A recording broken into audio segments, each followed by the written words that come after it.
बिस्मिल्लाहिर्रहमानिर्रहीम जी। मैं ਤੁਹਾਡਾ अपना भाई बाबा आजम ਤੁਹਾਡੇ वास्ते बाजू की कटिंग मुकम्मल कप समेत ठीक है। छोटे अर्ज का कपड़ा दो सूट ने तो मैं सोचे चलो इकट्ठे कट लईए नाले भरावां नूं दस भी लईए थोड़ा जिहा 44 छाती आ ते बाजू का 25 इंच आ ठीक है जी। इन्होंने इस तरह क्रॉस रख लेना थोड़ा जिहा क्योंकि भारा जिसम 44 इंच छाती है ठीक है जी। कि चलो नाल तुहाडे थोड़ा शेयर भी कर दईए तो नाल तुहानूं 10 पुछ भी लईए ठीक है जी।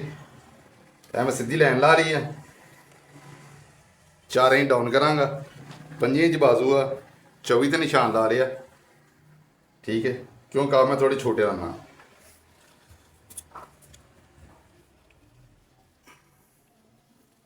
कफ रख लेने इसी 10 इंच ठीक है जी।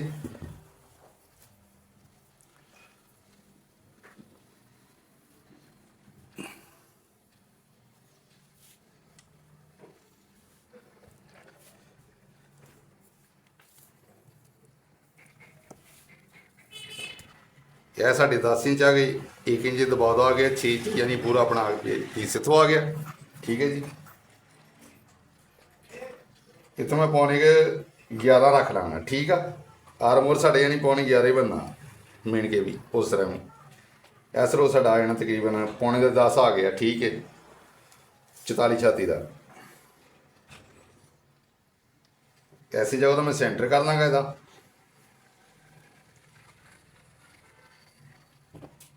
जी। असी यदा पौने 10 इंच रख लिया इतों ही हाफ कर लिया ठीक है। इस तरह निशान क्रॉस ला लिया सारे तो मुख्तलिफ तरीके आ सारी अच्छे तो अच्छा समझाने वाले है ठीक है ना जी।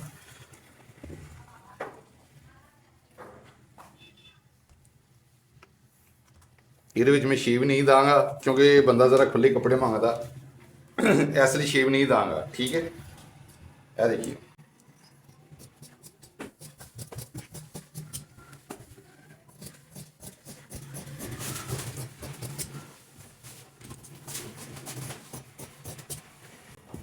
इनू कट्टन तो बाद ना इस रुख मिन लिया करो कि अपना यह हिस्सा पूरा बराबर है दोनों पासों है जड़ा किनारा अपना अबे को बराबर होना चाहिए ठीक है।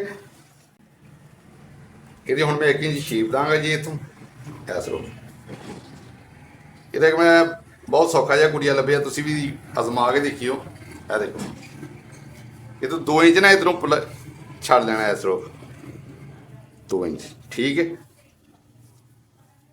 क्या देखना साढ़ा 1 इंच आ गया पूरा इतना ठीक। इनू ये नाल बराबरी में शेप दे दाँगा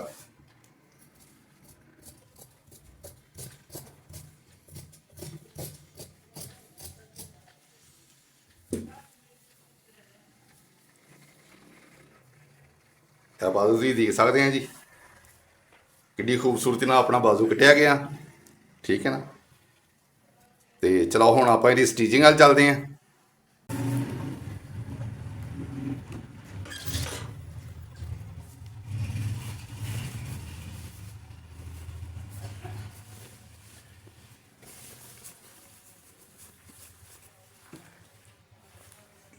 हीरा दबा ये पूरा दे देना ठीक है।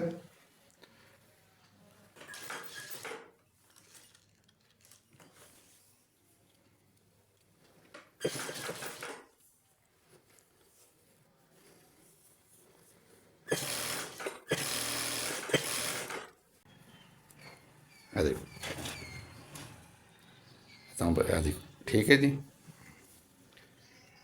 अद्धा दबा देना बिच ज़्यादा नहीं।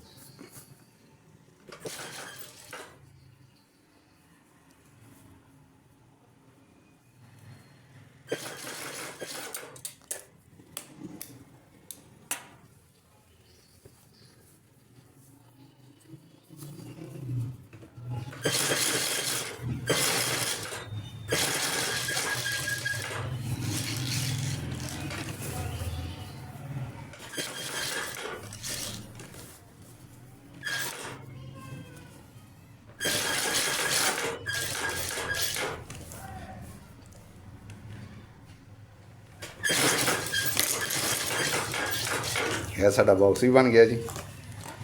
ਠੀਕ ਹੈ, ਆਹ ਹੁਣ ਆਪਾਂ ਕਫਾਂ ਵਾਲੀ ਸਾਈਡ ਤੇ ਚੱਲੀਏ। ਇਹ ਪੈਰ ਨਾਲ ਨਾ ਥੋੜੀ ਜ਼ਿਆਦਾ ਸਿਲਾਈ ਲਾਣੀ ਚਾਹੀਦੀ ਆ, ਐਡੀ ਆ। ਠੀਕ ਹੈ, ਇਹ ਹਿੱਸਾ ਬਿਲਕੁਲ ਕਲੀਅਰ ਕਰਕੇ ਨਾ ਇਸ ਤਰੀਕੇ ਨਾਲ, ਯਾਨੀ ਕਿ ਆਪਣੇ ਸਲਵੜ ਨਾ ਵੀ ਵਿੱਚ ਆਵੇ, ਯਾਨੀ ਇਸ ਤਰ੍ਹਾਂ ਤ੍ਰਿਸ਼ਵਾਂ ਜਾਂ ਨਾ ਹੋਵੇ। ਠੀਕ ਹੈ, ਯਾਨੀ ਬਿਲਕੁਲ ਸਟ੍ਰੇਟ ਹੋਣਾ ਚਾਹੀਦਾ, ਇੱਦਾਂ ਸਿੱਧਾ।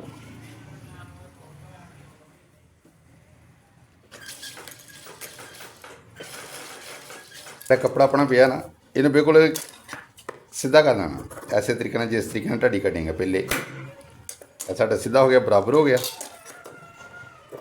ਠੀਕ ਹੈ ਨਾ। ਇਸ ਤੋਂ ਬਾਅਦ ਅਸੀਂ ਦੋਨਾਂ ਸਾਈਡ ਤੇ ਮਾਰਕਿੰਗ ਕਰ ਦਾਂਗੇ, ਇੱਥੇ ਇੱਦਾਂ ਪੜ ਕੇ ਨਾ ਇਸ ਤਰੀਕੇ ਨਾਲ। ਇਹ ਦੇਖੋ,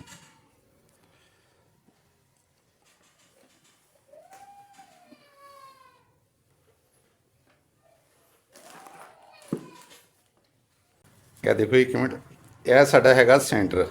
ਇਹ ਬਣ ਗਿਆ ਸਾਡਾ ਸੈਂਟਰ। ਨਿਸ਼ਾਨ ਲਗਾ ਕੇ ਦਿਖਾਉਣਾ, ਇਹ ਸੈਂਟਰ ਸਾਡਾ। ਅਸੀਂ ਇਸ ਨੂੰ ਐਸੇ ਤਰੀਕੇ ਨਾਲ ਮਿਲ ਲਾਂਗੇ। ਇਹ ਦੇਖੋ,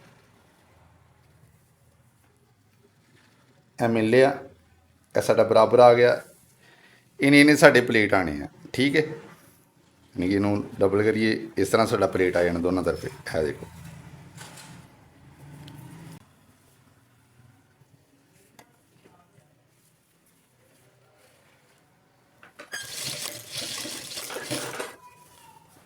ਜਿੰਦੇ ਤੱਕ ਅਸੀਂ ਕਫ ਕੰਪਲੀਟ ਕਰਦੇ ਹਾਂ, ਉਹਦੇ ਤੱਕ ਤੁਸੀਂ ਸਾਡਾ ਚੈਨਲ ਸਬਸਕ੍ਰਾਈਬ ਕਰ ਲਓ, ਲਾਈਕ ਵੀ ਕਰ ਦਿਓ, ਸ਼ੇਅਰ ਵੀ ਕਰ ਦਿਓ।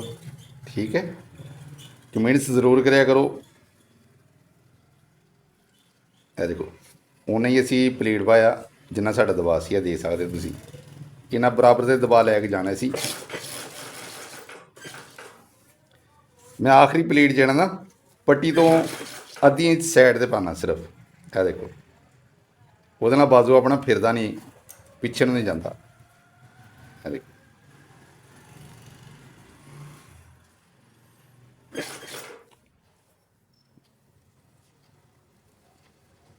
ਦੇਖ ਸਕਦੇ ਹੋ ਤੁਸੀਂ ਦਬਾ ਇੱਕ ਜੈਸਾ ਸਾਰਾ ਸਾਡਾ। ਠੀਕ ਹੈ,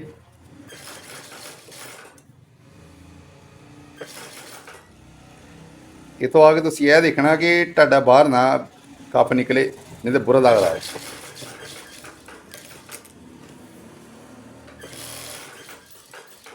ਐਸੇ ਤਰੀਕੇ ਨਾਲ ਪੈਰ ਦੀ ਸਿਲਾਈ ਲਗਾ ਕੇ ਨਾ ਹਿੱਸਾ ਹਿੱਸਾ,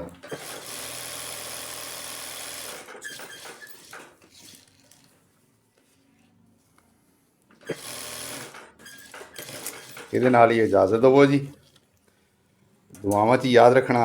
ਅੱਲਾ ਹਾਫਿਜ਼।